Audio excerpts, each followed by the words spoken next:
99.4, 20h passées de 14 minutes sur les ondes de Pastel FM. Exceptionnellement, aujourd'hui, nous sommes sur Pastel FM TV. Ceux qui nous écoutent à l'antenne peuvent nous voir sur la page Facebook de Pastel, sur YouTube et plein d'autres plateformes. Nous sommes avec notre invité du jour, c'est Tayeb. Salam alaikum Tayeb. Wa alaikum salam. Ahlan wa sahlan, marhaba, merci d'avoir répondu à l'invitation. Merci de votre invitation. On va aujourd'hui aborder un sujet autour d'un livre, Tayeb, comme d'habitude, j'allais dire, un grand classique. L'essence de l'islam de Martin Hingst, texte rassemblé et traduit par Tayeb Chouref, aux éditions Tesnim, comme d'habitude. Maison d'édition qui a beaucoup traduit et beaucoup d'ouvrages sur la question de l'islam, sur la question de la mystique de l'islam, sur le Razali et tant d'autres sujets. Aujourd'hui, ça va être un sujet autour d'un grand monsieur que malheureusement peu de gens dans la communauté musulmane connaissent, à l'exception des gens qui sont versés dans la lecture et dans la recherche. Martin Hingst, qui a écrit une excellente biographie du prophète, alayhi salatu wassalam. Et aujourd'hui, alors peut-être Tayeb nous donner peut-être, comme on dit souvent, la genèse de ce projet, parce qu'il s'agit de textes et de conférences en anglais, traduits par tes soins.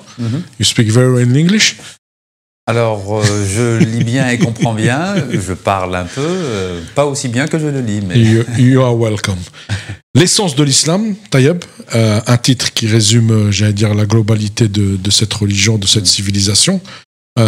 Peux-tu nous en dire quelques mots avant de rentrer dans la vie de Martin Hingst autour de ce projet, l'essence de l'islam, aux éditions Tesnim? Mais en fait... ça fait quelques années que je me suis rendu compte qu'il y a de nombreux textes de Martin Hingst qui ne sont pas publiés parce que c'était des textes de conférences qu'il a donnés donc forcément à l'oral. D'autres textes sont des ébauches, c'est-à-dire qu'il avait commencé à rédiger un article et puis pour une raison ou pour une autre, il n'a pas pu le finir. Et parfois, ce sont des textes qui ont paru dans des revues scientifiques, c'est-à-dire des revues vraiment qui ont une diffusion très, très petite et dans un milieu plutôt fermé et pas très connu du grand public. Donc tout ça fait que j'ai voulu rassembler ces textes-là parce qu'ils nous donnent une autre approche et une autre vision de cet auteur qu'est Martin Hingst.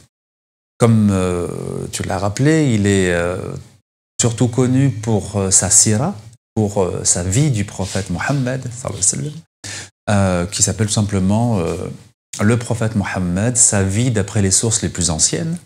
Donc il est très connu dans le monde anglophone, aussi relativement connu dans le monde francophone pour cet ouvrage-là, disons. Mais il a beaucoup écrit sur beaucoup de sujets. Et puis, ce qu'on sait très peu, c'est qu'il a donné beaucoup de conférences en Angleterre, mais aussi en Égypte, au Pakistan et dans d'autres pays musulmans. Et dans ces conférences, il nous montre un autre aspect de sa pédagogie. Dans les conférences, alors souvent les conférences qu'il donnait en Angleterre étaient dans l'institut fondé par le prince Charles, qui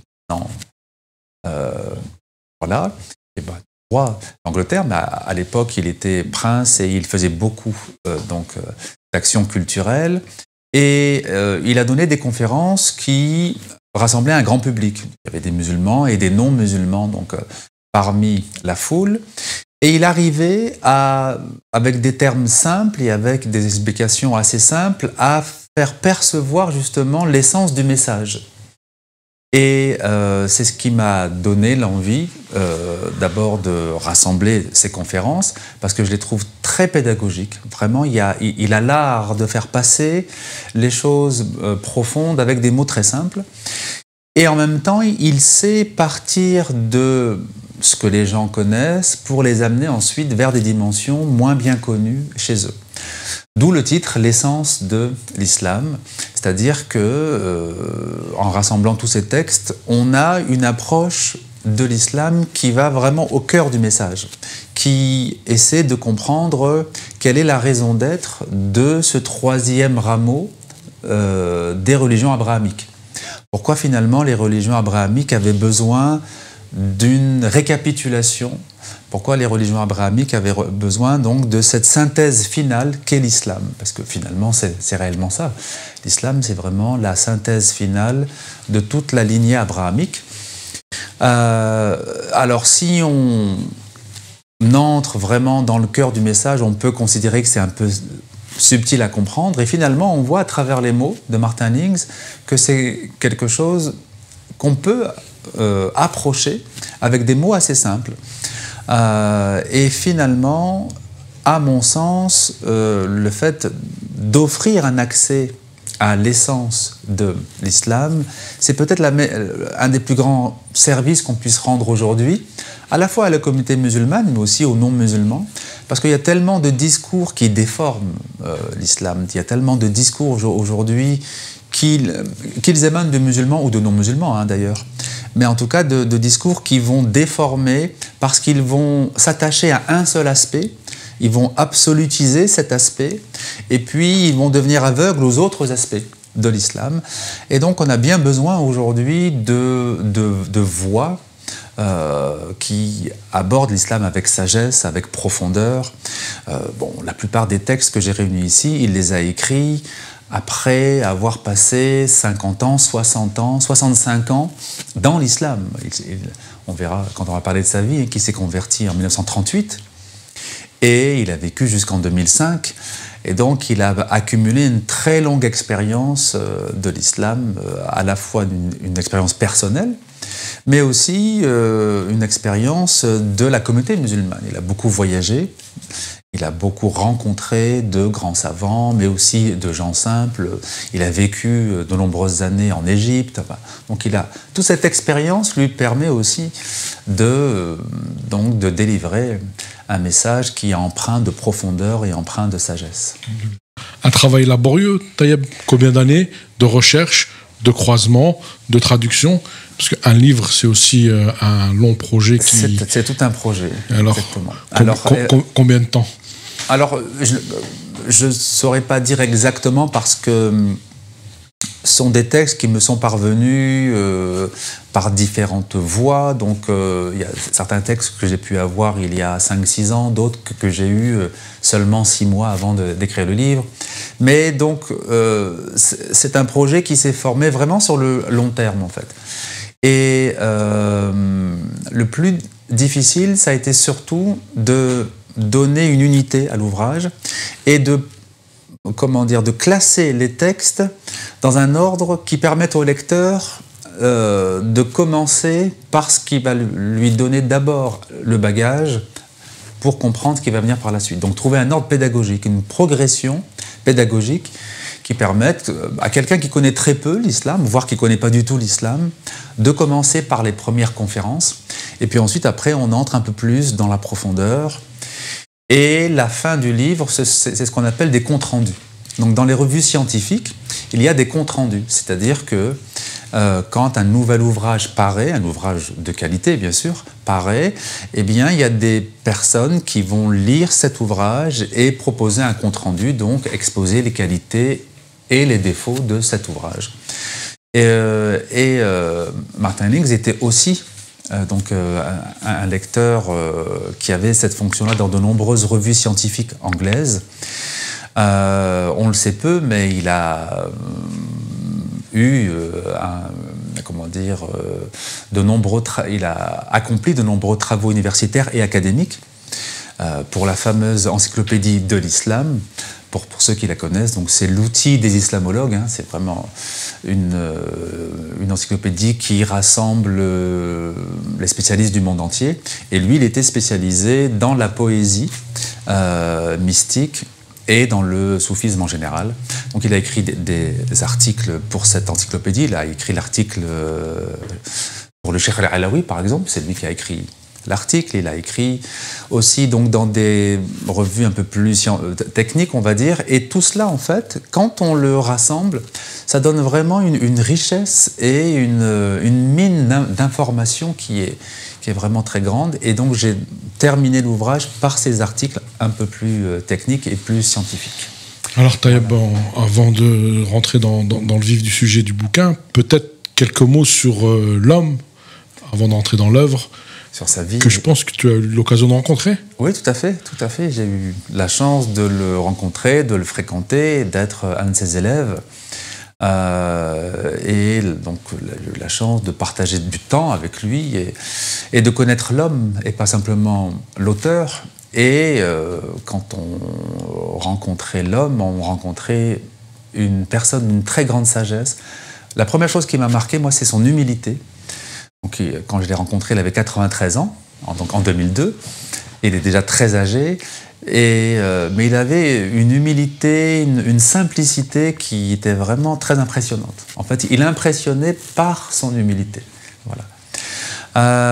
Alors, quelques mots sur sa vie. Il est né en 1909, le 24 janvier 1909. Et il grandit dans une famille anglaise, protestante, traditionnelle donc, en Angleterre. Et il rapporte que très rapidement, il s'est senti insatisfait des réponses qu'il pouvait trouver dans son protestantisme donc, anglais. Et il sentait un besoin spirituel plus profond. Et donc il a commencé à chercher d'abord du côté du christianisme catholique. Il s'est dit peut-être que voilà, le protestantisme a perdu certaines choses que la tradition catholique a peut-être gardées, notamment la pratique du rosaire, la récitation du rosaire, du chapelet. Ça, c'est quelque chose qu'il n'avait pas dans le protestantisme et qu'il a pu donc pratiquer dans le catholicisme. Et déjà, il disait que c'est la pratique du rosaire, donc les récitations de prière avec le chapelet quotidiennement, ça lui a apporté une nourriture spirituelle. Mais à nouveau, c'était insuffisant. Et il a rencontré, il a trouvé l'œuvre de René Guénon, qui est donc un grand penseur français qui s'est très tôt converti à l'islam et qui a écrit sur la spiritualité en général. Lui-même était musulman, mais dans ses ouvrages, il ne se présentait pas en tant que musulman. Il présentait vraiment en tant que porte-parole de la spiritualité. Et notamment, dans ses ouvrages, il y a une critique de la modernité, donc la modernité du 19e et de la première moitié du 20e siècle, avec le scientisme, avec le positivisme, avec cette idée que le progrès scientifique va nous rendre parfaitement épanouis, parfaitement heureux, qu'on n'a pas besoin donc des messages religieux, etc. Donc il a critiqué de manière très, très profonde en fait cette prétention du modernisme. Et quand Martin Lings lit donc les ouvrages de René Guénon, il se dit ben voilà, j'ai la réponse à mon insatisfaction. Pourquoi est-ce que je ne trouve pas de réponse suffisamment profonde à mes questions spirituelles? C'est parce que le protestantisme et même aussi le catholicisme ont perdu une part importante de la spiritualité.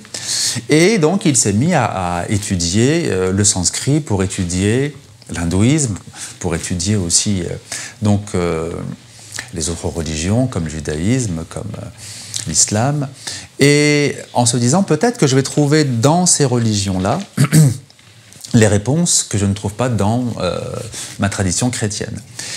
Et en tant que catholique, donc il priait Dieu de lui ouvrir une voie spirituelle et il demandait à la Vierge Marie d'accompagner ses prières, d'intercéder auprès de Dieu pour que Dieu lui offre une voie spirituelle.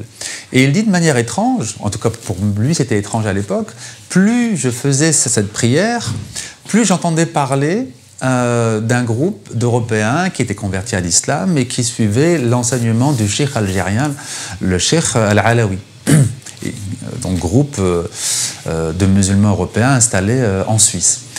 Et lui, ça l'étonnait parce que il se disait que très probablement je vais devoir me convertir à l'hindouisme ou peut-être au taoïsme, mais il ne voyait pas l'islam comme une option pour lui.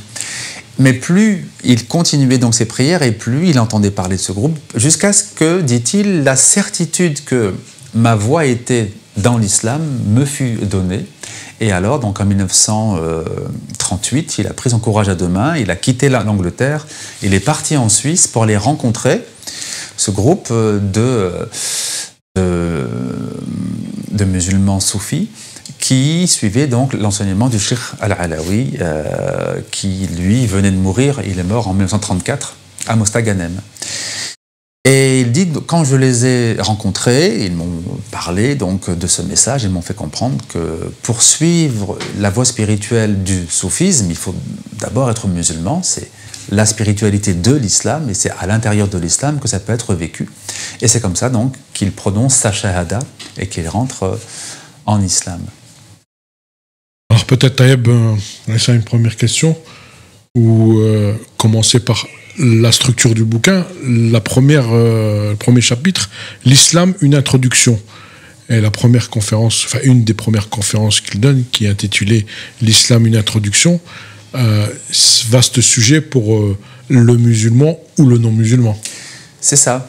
En fait, la question qu'il se pose, c'est comment introduire à l'islam, ou comment permettre à quelqu'un qui peut être musulman ou non musulman, mais qui ne connaît pas suffisamment ce qu'est l'islam, comment lui permettre d'entrer par la bonne porte, c'est-à-dire lui permettre d'entrer de façon ensuite à pouvoir continuer à progresser.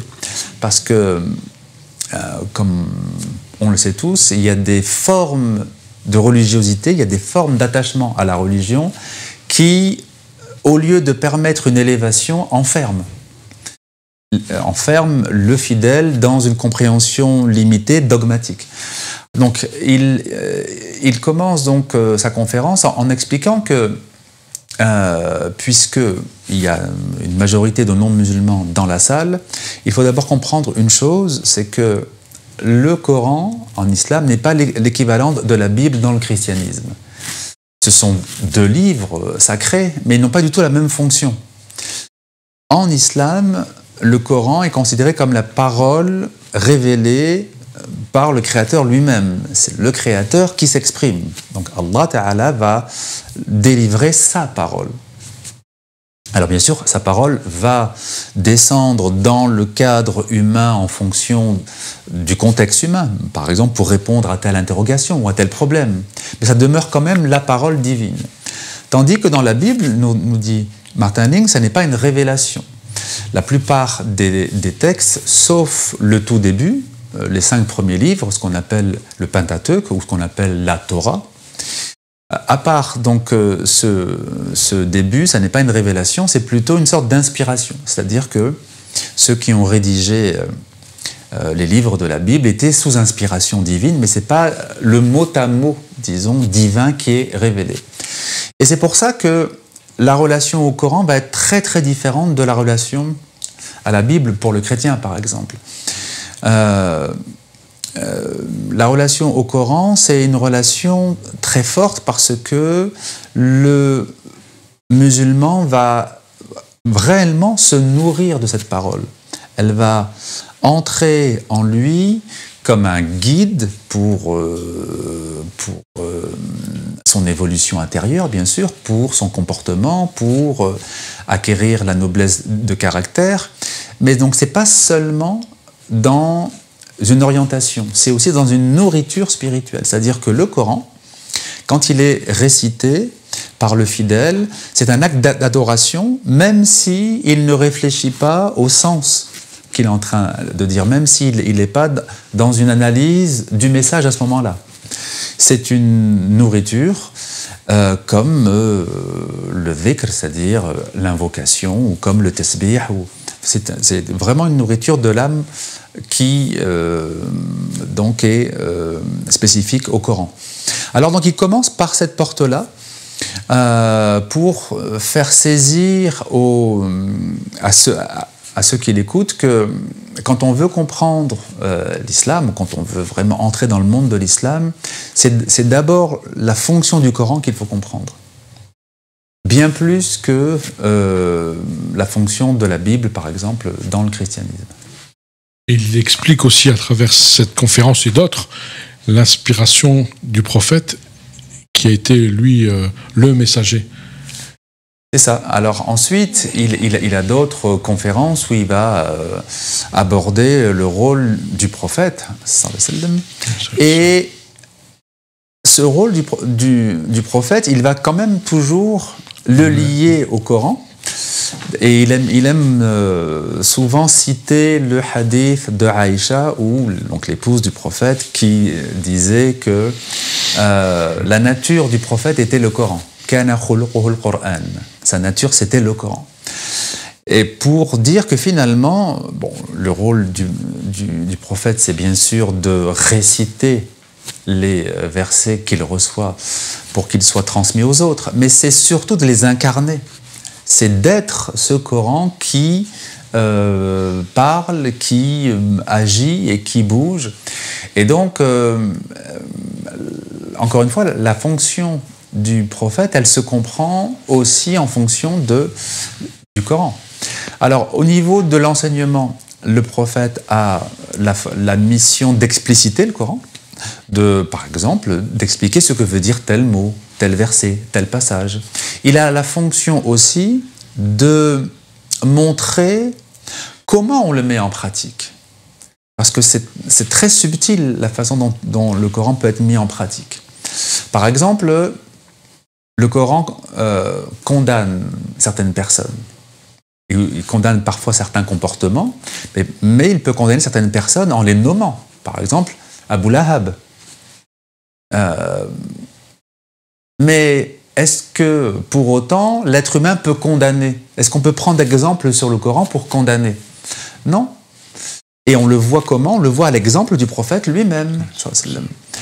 Par exemple, au début de la mission prophétique, Abu Jahl et Omar ibn al-Khattab étaient parmi les plus grands ennemis du prophète. Et le prophète priait pour eux. Il priait pour leur guider, il priait pour leur conversion. Et d'ailleurs, ces prières ont été entendues et Omar a reçu la grâce de la foi et Abu Jahl, lui, n'a pas été guidé. Donc le prophète ne s'est pas permis de juger. Il gardait toujours cet espoir que l'être humain peut changer. L'être humain, même s'il est aujourd'hui, à l'instant T, il est égaré, il peut être guidé. Alors quand on dit que, oui, mais dans le Coran, il y a des condamnations. Oui, mais Allah est omniscient. Allah est omniscient. Donc quand il condamne Abu Lahab, c'est parce que Dieu sait qu'Abu Lahab ne peut pas revenir vers le chemin de la lumière. Mais quand le prophète lui-même prie pour Abu Jahl, le prophète ne connaît pas l'avenir. Et donc, il reste dans son humilité de se dire « Je le vois comme quelqu'un de fermé, mais je ne connais pas l'avenir. Donc, je laisse une porte ouverte. Peut-être qu'il peut être guidé, peut-être va-t-il être touché par la foi. » Donc on voit que sans l'exemple de miséricorde, sans l'exemple de patience, sans l'exemple de douceur du prophète, on peut se méprendre sur certains passages qui peuvent paraître sévères dans le Coran. Mais celui qui est omniscient, quand il est sévère, c'est pas la même chose que la petite créature limitée que nous sommes qui va se montrer sévère. C'est deux choses très différentes. Autrement dit, on a bien besoin de l'exemple prophétique pour ne pas outrepasser les limites de l'être humain et de voir dans le modèle prophétique comment on peut être quelqu'un qui met en pratique le Coran avec sagesse. Quelqu'un qui, dans tout le Coran, du début jusqu'à la fin, ne voit que l'expression de Ar-Rahman Ar-Rahim, ne voit que l'expression du tout miséricordieux. Et si on ne le voit pas avec les yeux du prophète, eh ben on se dit, dans le Coran, il y a de la dureté, il y a de la violence, donc je peux moi aussi être dur, je peux moi aussi être violent. C'est légitimé par le Coran. Mais justement, l'exemple prophétique est extrêmement important dans ce cadre-là.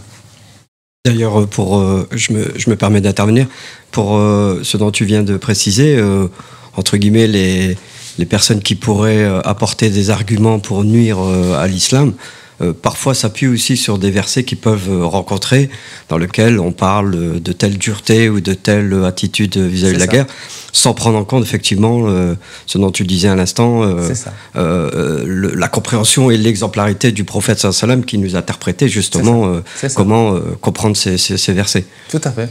De manière paradoxale, en fait, l'interprétation de certaines... de certains islamophobes, on pourrait dire, rejoint l'interprétation de certains fidèles parmi les plus dogmatiques. De manière étrange, les extrêmes se touchent et les extrêmes se rejoignent. Ceux qui se disent les défenseurs de l'orthodoxie la plus rigoureuse et la plus pure se retrouvent finalement dans la même interprétation que ceux qui rejettent en bloc le Coran comme étant une pure invention humaine et comme étant quelque chose de barbare, etc. Mais tout ça, c'est de la superficialité, en fait. Dans les deux cas, on est dans une lecture très superficielle, dans une lecture de personnes qui ne voient que l'écorce des choses et ne sont pas capables d'aller au-delà de l'écorce. Ne sont pas capables de passer de ce qu'on appelle zahir, l'apparent, vers le message profond lui-même. Et effectivement, c'est un travers qui est humain, en fait. Ça, il faut comprendre que c'est un travers qui est humain. Être superficiel, c'est un travers qui est humain. On ne naît pas comme ça avec la profondeur. C'est quelque chose qu'il faut aller chercher, et on va la développer progressivement. Et certains compagnons eux-mêmes étaient littéralistes, en fait, parce que ça fait partie de la nature humaine. C'est le prophète qui les accompagnait, qui les aidait à ne pas rester au niveau littéral. L'exemple célèbre, c'est l'exemple du compagnon qui lit les versets sur le jeûne du mois de Ramadan, où il est parlé d'un fil blanc et d'un fil noir, où il est dit « Cessez de manger quand vous pourrez distinguer le fil blanc du fil noir », et qui dormait avec un fil blanc et un fil noir.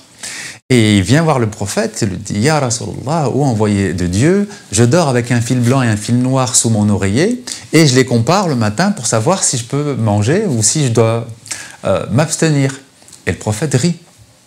Et il lui dit « Mais il s'agit du fil blanc de l'horizon. » Non, d'abord il lui dit « Ton oreille doit être bien vaste pour que tu dormes sur le fil blanc. » Parce qu'il s'agit du fil blanc de l'horizon. Bon, alors, il sourit et il lui explique parce qu'il a la conscience que c'est un réflexe que l'être humain peut avoir de comprendre les choses au niveau littéral. Mais il faut être accompagné.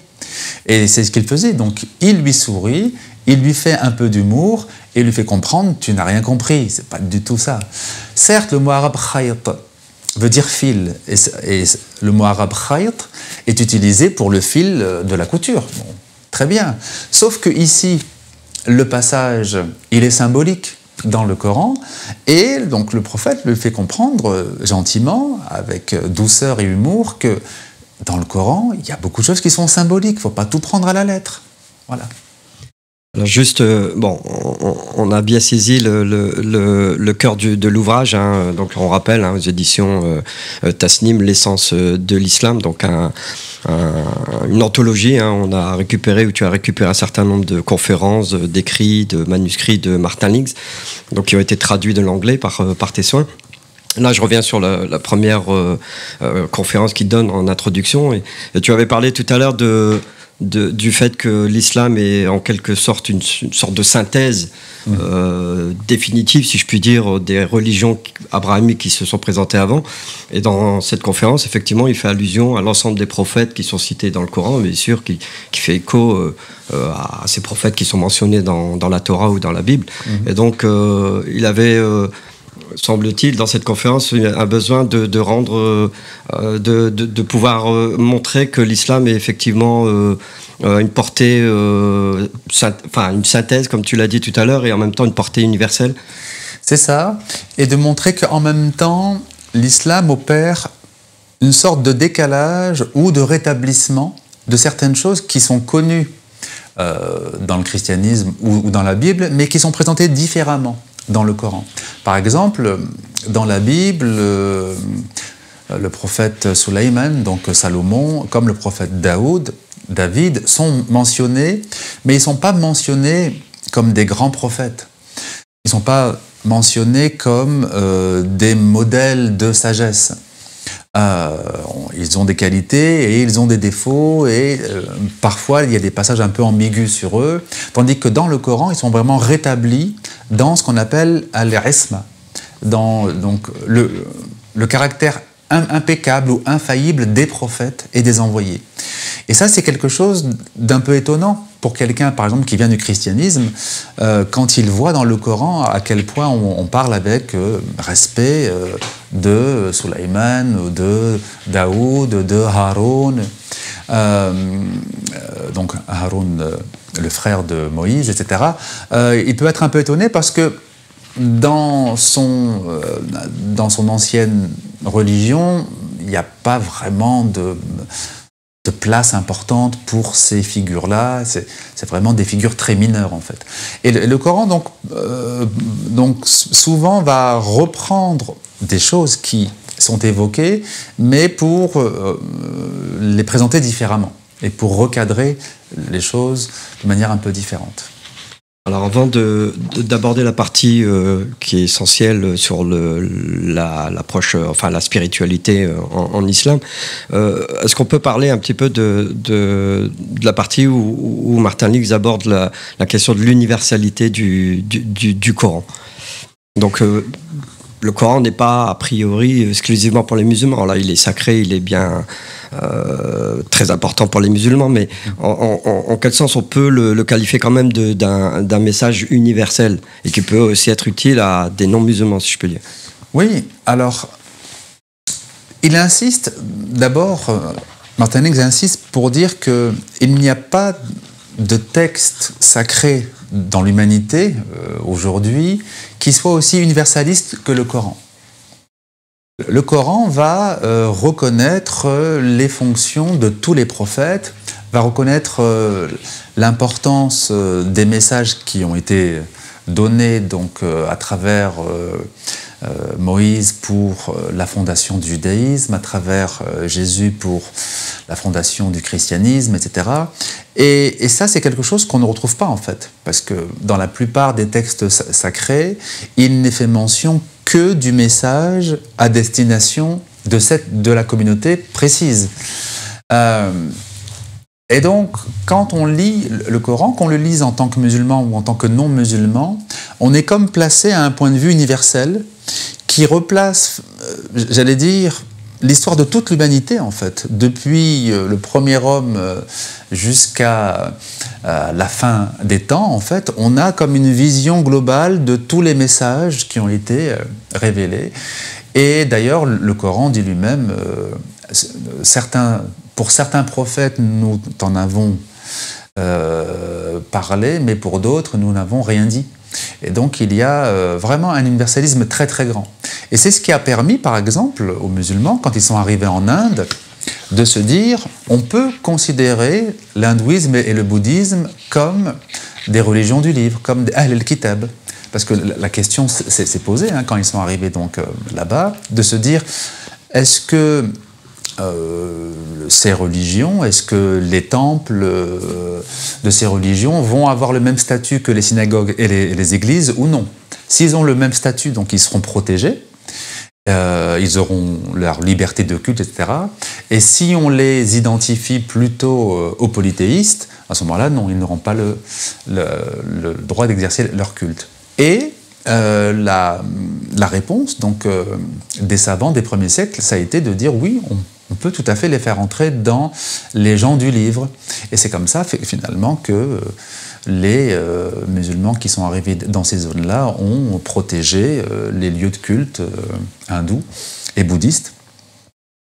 Et chose qui est très peu connue, c'est que Al-Biruni, le grand savant mathématicien, astronome, médecin, etc., il a écrit un livre sur l'hindouisme qui s'appelle Kitab Tahqiq Malil Hind, le livre de l'enquête sur les enseignements de l'hindouisme.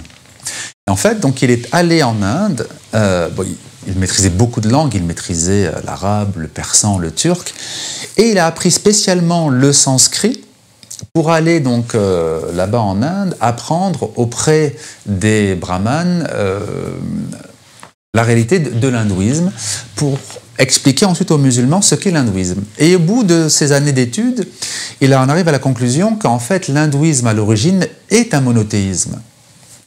Et ensuite, il y a des formes de polythéisme qui se sont greffées dessus, qui sont souvent aussi liées à des cultes populaires, à des déviations populaires. Mais le message originel, il est bien le message de l'unité, de l'unicité divine. Et donc, Al-Biruni, son livre sur l'hindouisme, il est impressionnant parce qu'on voit qu'au Xe siècle, au XIe siècle, il connaissait l'hindouisme bien mieux que les savants musulmans d'aujourd'hui, je veux dire. Alors, ce qui a permis ça, c'est justement l'universalisme du Coran. Ce qui a poussé ces savants des premiers siècles à avoir cette vision des autres religions et cette ouverture surtout sur les autres religions, c'est l'universalité du Coran lui-même. Tu dis l'ouverture ou une forme de tolérance? Alors, les deux. À la fois ouverture et tolérance. Tolérance parce qu'il y a ouverture, parce qu'ils les comprennent. Et pas parce qu'ils ont juste quelques préjugés sur eux et qu'avec ces préjugés, ils vont les condamner définitivement. Non. Par exemple, certains savants, et c'était encore le cas d'un savant du XXe siècle comme Hamidullah, considéraient que Dhul Kifl était très probablement le Bouddha, en fait. Dhul Kifl, qui est donc un prophète cité dans le Coran, eh bien, il l'identifiait au Bouddha. Et c'est très peu connu, ça. Pour beaucoup de musulmans, aujourd'hui, le bouddhisme, c'est pas une religion qui a une origine divine. Eh bien, c'était pas l'avis, donc, de beaucoup de grands savants musulmans des premiers siècles. Et ça a été une très bonne chose que le professeur Hamidullah revienne sur cette question et fasse connaître aujourd'hui, au XXe siècle, hein, en tout cas à notre époque, fasse connaître cette ouverture qu'avaient les savants des premiers siècles. Alors l'ouvrage, ça, je pense que le titre, il vient bien de toi, l'essence de l'islam. D'accord. Ouais. Donc c'est un titre qui synthétise l'intégralité des différents textes que tu as réunis ici. Et on va rentrer dans le cœur du sujet. Hein, c'est en l'occurrence, c'est une conférence qui a été donnée, qui a été traduite, les degrés spirituels en islam. Donc la partie, on va dire, spiritualité et quête intérieure. Oui. Et la conférence démarre par un verset qui est cité. Donc les Arabes du désert disent « Nous avons la foi ». Dis-leur, ô Mohammed, vous n'avez pas la foi, dites plutôt « Nous nous sommes soumis ». Car la foi n'a pas encore pénétré dans vos cœurs. Si toutefois vous obéissez à Dieu et à son envoyé, il ne vous refusera pas la récompense que méritent vos actes. Donc les degrés spirituels en islam, alors tu l'avais dit en introduction, et c'était aussi l'objectif de cet ouvrage, c'est d'apporter une forme de contre les ennemis de l'islam et pour les musulmans qui ne sont pas forcément bien au fait de la tradition spirituelle, donc d'apporter des éléments pour un petit peu corriger ce grand manquement. C'est ça. En fait, ce verset par lequel donc commence le texte que tu viens de citer, c'est un verset de la sourate Al-Hujurat, la sourate 49. Et la sourate 49, les exégètes du Coran, les mufassiroun, l'appellent sourate Al-Tarbiya, la sourate de l'éducation spirituelle.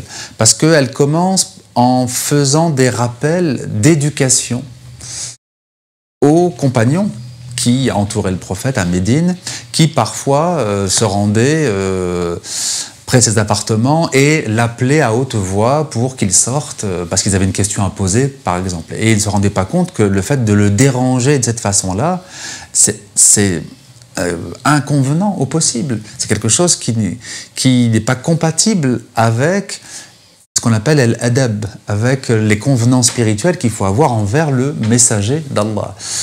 Alors évidemment, c'était par ignorance, mais en tout cas, le Coran est venu les bousculer et leur dire, quand vous faites cela, toutes vos actions sont annulées. Quand vous vous comportez de cette façon-là avec le prophète, toutes vos actions sont annulées. Et ensuite, le Coran continue en élargissant un peu et il dit, les Bédouins ont dit, nous avons la foi. Qalatil a'rabu amanna. Alors, les Bédouins, donc là on est à la fin de la vie du prophète, notamment l'an 9 de l'Hégire, donc un an avant sa mort, c'est une année qu'on a appelée Am al-Wufud, l'année des délégations, parce que beaucoup de délégations de tribus arabes en fait venaient ensemble pour rentrer en islam. C'est une sorte de conversion collective, disons, parce que l'islam devenait la religion majoritaire en Arabie, et du coup certaines tribus se disaient alors nous aussi on va suivre ce mouvement. Mais ce faisant, ils ne se rendaient pas compte que leur conversion manquait de profondeur. C'était juste le fait de suivre un mouvement qui avait été amorcé. Et le Coran vient leur dire attention, vous êtes entrés en islam, mais vous n'êtes pas réellement des mu'minoun, vous n'êtes pas encore croyants. Dites aslamna, dites nous nous sommes convertis, nous sommes entrés en islam. Et le verset se conclut en disant walamma yadkhulil imanu fi qulubikum, car la foi n'est pas encore entrée dans vos cœurs. Autrement dit, là, le Coran vient les mettre en garde, et du coup mettre en garde tous les croyants de toutes les générations après, pour dire, l'entrée en islam, c'est un point de départ, c'est pas un point d'arrivée. Quand on entre en islam, tout reste à faire. Le fait d'être en islam ne nous donne pas un statut de croyant. Cette foi, c'est quelque chose qu'il va falloir développer par les efforts personnels, par la réforme intérieure, par l'acquisition de la noblesse de caractère, etc. Par le fait de se défaire de certains défauts, de nourrir les qualités en nous. C'est tout ça, en fait. Bon, donc, il y a déjà 2 degrés qui sont mentionnés ici. L'islam, comme premier pas, l'entrée en religion. L'iman, ça c'est, nous dit le verset, c'est une réalité qui rentre dans le cœur quand on est touché par la grâce divine, ce qu'on appelle le tawfiq. Et puis il y a un 3e degré qui est le degré de l'ihsan. Et dans l'ihsan lui-même, il y a des degrés.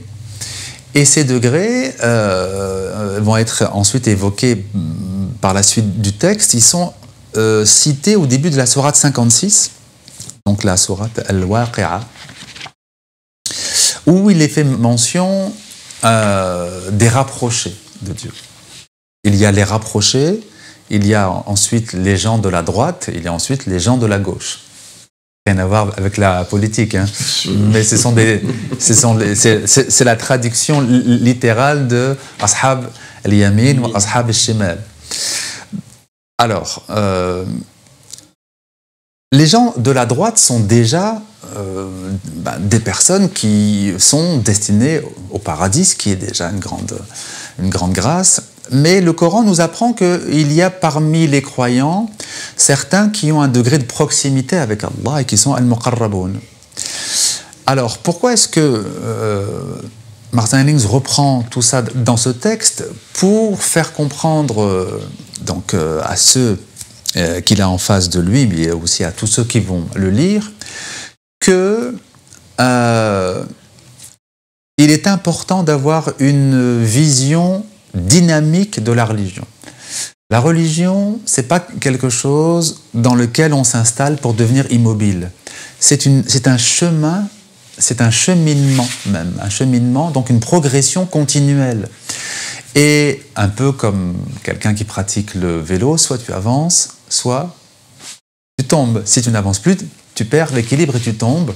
Eh bien, c'est la même chose, on pourrait dire en religion. Si tu n'avances plus, tu tombes. Alors, évidemment, tout le monde ne va pas devenir ou faire partie des muqarrabin, c'est-à-dire des rapprochés. Mais c'est un chemin qu'il faut prendre. Et ensuite, chaque croyant, selon ce qui lui est destiné, va réaliser tel ou tel degré. J'allais dire, c'est pas très grave, parce que le degré qu'on est destiné à atteindre, c'est pas notre choix, c'est un choix divin. L'essentiel, c'est le chemin, c'est le cheminement. Et ce chemin, il est appelé dans le Coran as-sa'i. Il y a de nombreuses reprises, il est dit que c'est ce sa'i qui sera récompensé dans l'au-delà. Wa kana sa'yukum mashkoura. C'est votre cheminement ou votre démarche qui sera récompensée dans l'au-delà. As-sa'i, c'est un terme qu'on utilise par exemple pour le pèlerinage ou pour la Umrah. On l'utilise pour les allées et venues entre Safa et Marwa, entre les deux petits monts de Safa et de Marwa. Eh bien, ce mot veut dire donc cheminer, marcher, progresser. Autrement dit, le fait d'avoir une vision de la foi comme quelque chose de dynamique, comme quelque chose qui est un chemin dans lequel chaque jour j'essaie d'être un peu meilleur que la veille. C'est d'ailleurs un des du'a du prophète, une de ses implorations. Il disait oh mon Dieu, fasse qu'aujourd'hui je sois meilleur qu'hier et demain meilleur qu'aujourd'hui. C'est-à-dire que chaque jour, on doit faire des petits pas supplémentaires en principe. Et il est bon aussi de faire son examen de conscience le soir pour voir si j'ai pu faire un petit pas supplémentaire aujourd'hui, si j'ai pu m'améliorer sur tel ou tel domaine ou dans tel ou tel comportement. Tout ça, ça nous donne une vision dynamique de la foi. Et encore une fois, c'est humain de vouloir s'installer une fois pour toutes et de dire ça y est maintenant. Je suis parmi les bons et eux sont parmi les mauvais. Et ça ne va pas du tout en fait. Et comme je le disais, même les compagnons ont pu tomber dans ce travers-là. Même les compagnons. Certains en tout cas ont pu tomber et ils étaient bien heureusement rectifiés par le prophète ou rectifiés parfois par la révélation. Alors, toujours dans la partie spiritualité, donc l'importance des différents degrés spirituels en islam. On dit souvent, pour résumer un petit peu ce dont tu disais, c'est dans les efforts qu'on est récompensé et c'est pas forcément dans l'aboutissement, enfin le point d'arrivée. C'est-à-dire que c'est le chemin dans les efforts qu'on sera récompensé selon les efforts fournis. Pourquoi la spiritualité, elle est plutôt perçue de façon, enfin je sais pas, de façon secondaire et que, alors tu le disais plusieurs fois, hein, c'est tout à fait humain, mais comment se fait-il qu'on a une difficulté quand même à pouvoir s'impliquer davantage sur le domaine de la spiritualité et de se contenter du superficiel où on fait un certain nombre d'actes d'adoration et on estime que tout est gagné, quoi. C'est ça. Je crois que c'est beaucoup une question d'éducation. C'est-à-dire que dans l'éducation religieuse qui est donnée aux jeunes, dans les sermons que peuvent entendre les fidèles dans certaines mosquées, il y a justement pas assez d'appel à ce dépassement intérieur, à ce travail sur soi, au fait de se donner comme objectif de devenir toujours un peu meilleur. C'est vraiment une question de transmission et d'éducation. Ça doit commencer bien sûr dans l'enfance, dans le cadre familial, dans le cadre de la transmission familiale, et puis surtout ça doit se développer dans la transmission dans les mosquées, dans les instituts religieux, etc. Je veux dire, Al-Ghazali, à son époque déjà, donc au XIe et XIIe siècle, il disait trop souvent l'enseignement de la religion se fait de manière très technique, c'est-à-dire on va former les étudiants dans telle et telle discipline islamique de manière très technique en laissant le cœur parfois vide, c'est-à-dire sans nourrir le cœur en fait. Et il disait ça, c'est dramatique d'abord pour la personne, parce que cette personne, elle a un énorme bagage intellectuel et religieux, et elle a un vide dans le cœur. Donc c'est déjà triste pour elle, mais surtout, il disait, ça va être triste pour ceux qui vont recevoir de cette personne, parce que cette personne, elle devient imam, elle devient mufti, elle devient qadi, juge ou autre. comment est-ce qu'elle va transmettre les réalités de la religion aux autres? Avec le même vide intérieur. Donc lui, déjà à son époque, il militait pour une réforme de l'enseignement de la religion. Il disait, on a besoin de spécialisation, bien sûr, c'est sûr, mais il faut faire attention à ne pas gâter, à ne pas détruire les potentialités spirituelles de nos étudiants. Donc il ne faut pas les assommer avec une spécialisation trop tôt.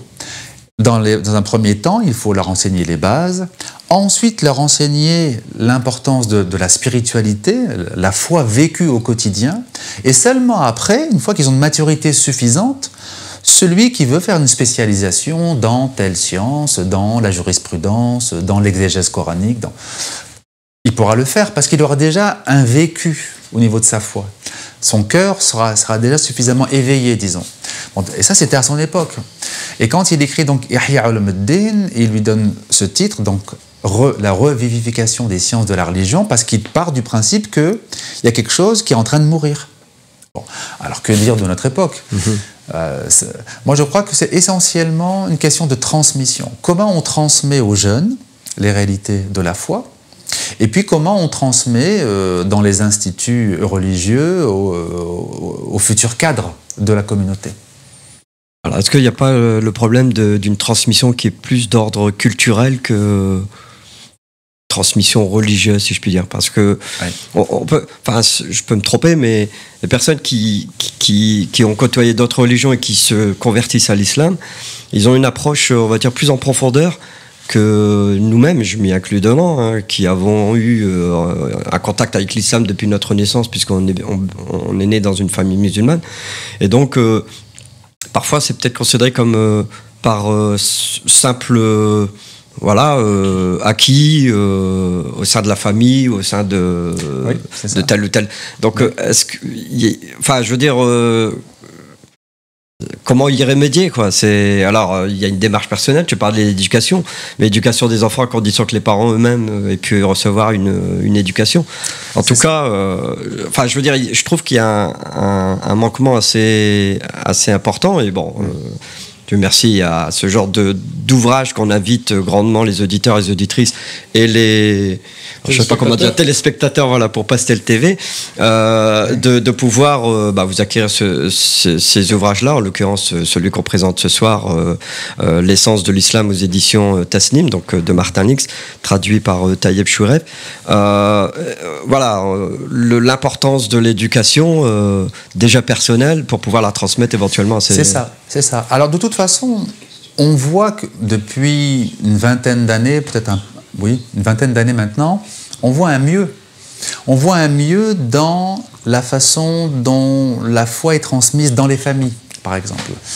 On a beaucoup moins la problématique d'une transmission qui se borne à dire « tu dois faire la prière, c'est une obligation et tu te tais ». C'est beaucoup moins présent. Les parents ont beaucoup plus conscience maintenant que une prescription comme la prière, il s'agit de la faire comprendre, il s'agit de la mettre en lumière, il s'agit de faire comprendre aux jeunes ce qu'elle peut lui apporter. Pourquoi c'est un bien pour lui? Pourquoi, en fait, on a reçu cette prescription? Quel est le sens dans la vie du croyant, etc. Donc tout ça, ce sont des choses qui commencent à être de mieux en mieux saisies. Maintenant, le travail de changement des mentalités, c'est forcément un travail sur le long terme. Les mentalités ne changent pas en une seule génération. Parfois, il faut 2, 3, 4, 5 générations. Mais en tout cas, on voit que ça va dans le bon sens. Et je crois qu'il faut insister toujours davantage sur une idée toute simple, qui est que éduquer, ça n'est pas donner des ordres à accomplir par les autres, c'est incarner soi-même. Pour éduquer, pour transmettre, il faut porter les choses en soi. Si le parent, si le père, si la mère aime, je ne sais pas, disons, la lecture du Coran, cet amour va rayonner. Cet amour va rayonner dans la maison, et cet amour va se communiquer, et l'enfant va apprendre à aimer, j'allais dire naturellement. Il n'y a pas besoin qu'on soit derrière lui pour lui dire « tu dois le lire régulièrement, tu dois le mémoriser ». Non, parce qu'en fait, quand les parents portent cet amour en eux et qu'ils le vivent au quotidien, qu'ils l'ouvrent régulièrement à la maison, qu'ils le récitent à voix haute à la maison, finalement, leur exemple rejaillit. Et c'est la belle image qu'a employée le prophète, avec l'odeur du musc, en disant que la bonne compagnie est comparable à la visite du vendeur de musc. Tu repars de chez lui parfumé, c'est-à-dire tu es imprégné sans même t'en rendre compte. Et je crois que l'éducation passe beaucoup par le non-verbal, en fait. Une des grandes erreurs que parfois on peut faire en tant que parent, c'est de trop passer par le verbal et de tout verbaliser. Alors qu'il faut peut-être davantage vivre les choses. Moins en parler, mais davantage le vivre. Et plus on vit les choses, et plus on se rend compte que finalement, la parole, elle est utile, mais quand elle vient après. Par exemple, si le parent aime la lecture du Coran, il le récite régulièrement à la maison, il voit que l'enfant, lui aussi, commence à s'y intéresser et est demandeur. À ce moment-là, la parole est utile. Là, on peut venir alimenter et expliquer, oui, effectivement, c'est un grand bien de pouvoir mémoriser, ne serait-ce qu'un juz, un 30e, donc. Du Coran, pour telle et telle raison, et puis il y a tel et tel bienfait, etc. Telle sourate elle a tel bienfait, telle autre sourate elle a tel autre bienfait. Le langage, évidemment, il est important, mais il doit venir après l'exemple.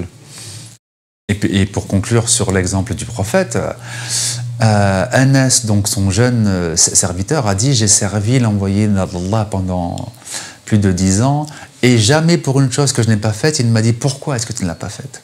Et jamais pour une chose que j'ai faite, il m'a dit « Pourquoi est-ce que tu l'as faite ?»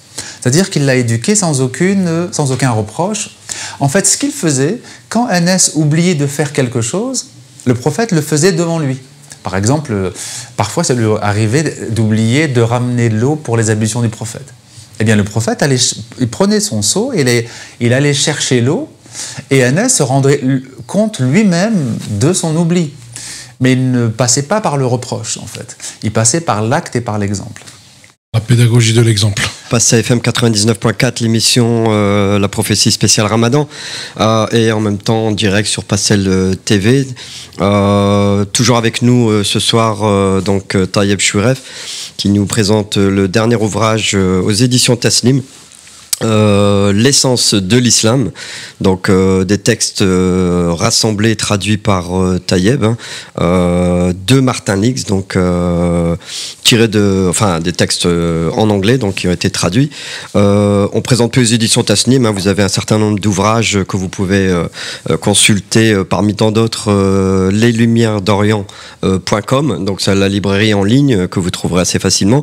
Édition Tasnim, un certain nombre d'ouvrages. Tayeb, tu as écrit beaucoup d'ouvrages qu'on a eu le plaisir d'avoir une belle présentation de ta part sur les ondes de Passel FM et l'émission La Prophétie.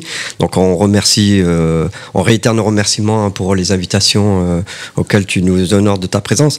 Ce dernier ouvrage, L'essence de l'islam, je voulais revenir sur un dernier passage, donc probablement une conférence qui a été donnée par Martin Lix, ou un de ses écrits sur la lecture du Coran. On est dans le mois du Ramadan. Bon nombre de personnes célèbrent le Coran par les prières du soir à la mosquée de Tarawih. Néanmoins, la lecture personnelle du Coran, toute l'année certes, mais particulièrement pendant ce mois béni du Ramadan, puisque c'est le mois de la révélation du Coran. On peut peut-être aborder pour cette fin de présentation de cet ouvrage autour de la lecture du Coran. Alors tu as cité tout à l'heure l'exemple important dans l'éducation des enfants, et tu as donné particulièrement l'exemple des parents qui lisaient le Coran et qui peuvent, de par leur acte, transmettre l'amour du Coran à leurs enfants. Mais est-ce qu'on peut revenir sur cette importance-là de la lecture du Coran ? Oui, la lecture du Coran, c'est quelque chose de très spécifique, comme je l'ai dit tout à l'heure, à l'islam, parce que la place du Coran est vraiment centrale dans la vie du croyant. Et il faut savoir qu'il y a plusieurs types de lecture. Il y a ce qu'on appelle tilawatut tadabbur, la lecture de méditation, la lecture de bénédiction. La lecture de bénédiction, c'est le fait de lire simplement en ayant conscience que c'est la parole divine et que pour chaque mot et même chaque lettre récitée, il y a des récompenses liées à cet acte d'adoration.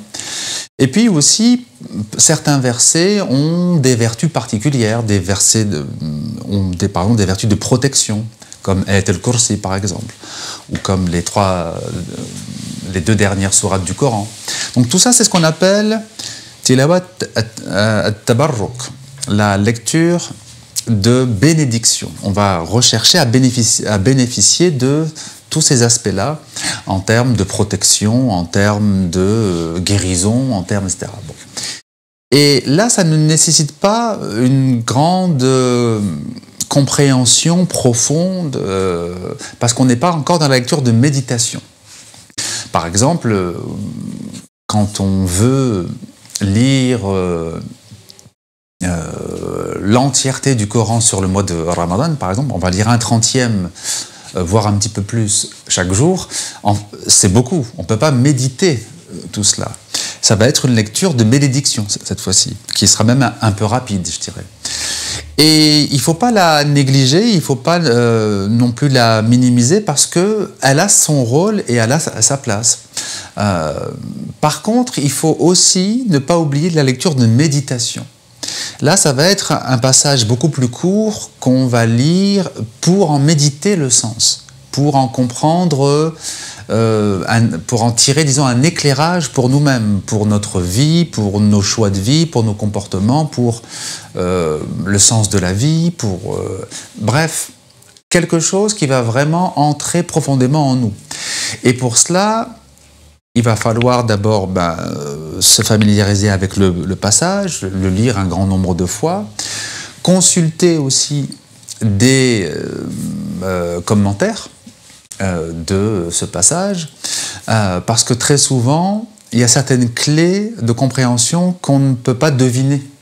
Bon, la première des clés, c'est le contexte de révélation, Asbab al-Nuzul.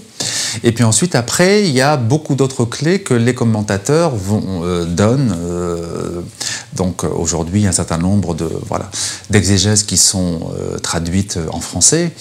Et de toute façon, une traduction, c'est déjà une forme d'exégèse. En fait, le traducteur propose une exégèse, forcément, quand il va traduire. Alors donc, un passage qu'on va prendre pour le méditer, c'est vraiment un passage sur lequel on va s'arrêter. Et même s'il fait 3-4 lignes, on va pouvoir réellement en tirer beaucoup de choses. Alors, il est bon d'avoir les 2 types de lecture. C'est-à-dire une lecture de bénédiction, qui forcément va être plus rapide, et une lecture de méditation qui va être très très lente. Et la lecture de méditation, on peut passer des mois et des mois sur une seule sourate. L'imam al-Ghazali cite des exemples de personnes qui pouvaient rester 1 mois, 2 mois, 3 mois sur un seul verset. Mais comme ils avaient à côté de cette lecture très lente et méditative une lecture de bénédiction, alors les 2 étaient faits en parallèle. Alors bon, la lecture du Coran, pour ces 2 approches que tu précisais, on arrive quasiment à l'ensemble la fin. Il y aura d'autres passages qu'on laisse le plaisir aux auditeurs et aux auditrices de découvrir quand ils ont le livre. J'aimerais bien terminer sur ce dont on connaît depuis très longtemps, et ça va faire aussi écho à la biographie que Martin Lings avait rédigée, écrite, et qu'il est particulièrement connu pour cet ouvrage, autour de la miséricorde du prophète sallallahu alayhi wa sallam. Oui. Donc il y a une conférence là-dessus. Est-ce qu'on peut effectivement rappeler ce qu'on sait déjà, mais que tu disais encore tout à l'heure que dans l'éducation par par l'exemple, et tu avais cité un de ses serviteurs, si je puis dire, qui l'accompagnait, que jamais il lui a reproché quoi que ce soit et jamais il lui a demandé de lui dire pourquoi tu as pas fait ci ou pourquoi tu as fait ça. Donc c'est une vraie preuve d'une grande miséricorde qu'avait le prophète sallam. Est-ce qu'on peut aborder pour cette dernière partie justement la personnalité du prophète sallam qui est au cœur quand même de notre éducation, si je puis dire? C'est ça. Alors, ça c'est le texte d'une conférence qu'il a donnée en 1985 au Pakistan et qui a pour... donc c'était un grand rassemblement de savants au Pakistan, donc de l'ensemble du monde musulman, qui s'étaient réunis pour évoquer la personne du prophète Mohammed. Et il a décidé, donc Martin Hingst, lui, a décidé de parler de la miséricorde du prophète. Parce qu'effectivement, il est présenté dans le Coran comme une miséricorde pour les mondes. Nous ne t'avons envoyé que comme miséricorde pour les mondes, dit le Coran. Mais Martin Hingst souligne que souvent, on va rester sur des comportements de pardon ou des comportements de miséricorde qu'il a pu avoir envers un tel ou envers tel ennemi. Alors évidemment c'est bien et c'est important, mais il y a beaucoup de comportements de miséricorde, nous dit Martin Hingst, qui peuvent passer inaperçus si on n'y prête pas davantage attention. Il dit par exemple la compassion du prophète pour sa communauté, elle ne se réduisait pas à cette vie-ci. Elle va se manifester encore plus dans l'autre monde. C'est-à-dire que le prophète, dès cette vie-ci, pensait à l'avenir, dans l'au-delà, des croyants qui l'entouraient.